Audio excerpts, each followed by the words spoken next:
Hey, everybody. I don't know about you, but it's been kind of a tough week for me. I've been wondering about whether I have enough love in my heart for other people or whether there are other people who love me the way that I think they should. And as I was thinking about that, and especially the importance of words that we use and words we say to each other, it reminded me of this really great scene in my book. The debate coach, Miss Jackson, is trying to reinforce to the students the impact and importance of words.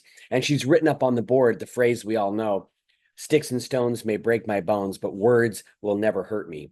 Then she asked the students to divide a piece of paper into three sections. In the first section, she wants them to defend the phrase. I believe this phrase is true because. And in the second phrase column, she's like, well, tell me why you don't believe that that phrase is true.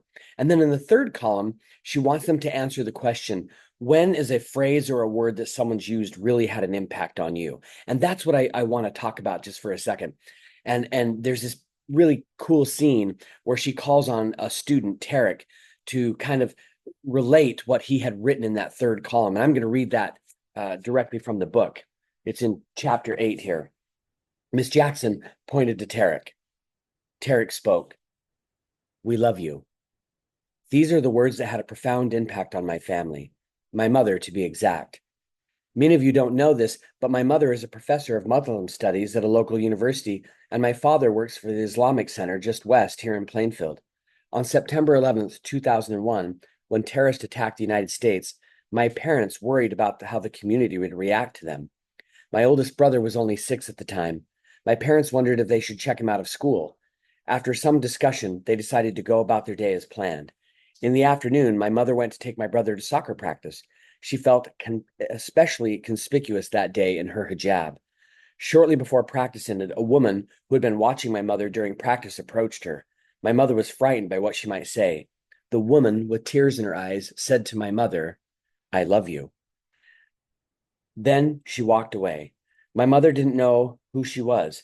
The act of kindness expressed through words was recounted by my mother many times, to me, to my siblings, to those in our community. When others said or did threatening things to us because of how we worshiped or looked, my mother retells this story. She reminds us that not everyone is angry or afraid. She always tells me that love is the most powerful force on earth, and I believe her. Don't you love that? I just love that idea, right? That words can have an impact. As this woman approaches this other woman who's feeling nervous and self-conscious, she says, "We love you."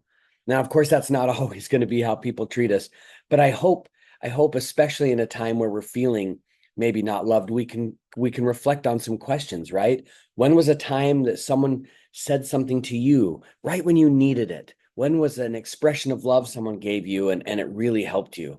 What impact did that have on you? And likewise, what things could you say to someone right now, today, or this week that would show your love for them? Well, I hope you're surviving. I hope you're thriving. Thank you for watching this and be good to each other and tell each other the words that matter. Thanks.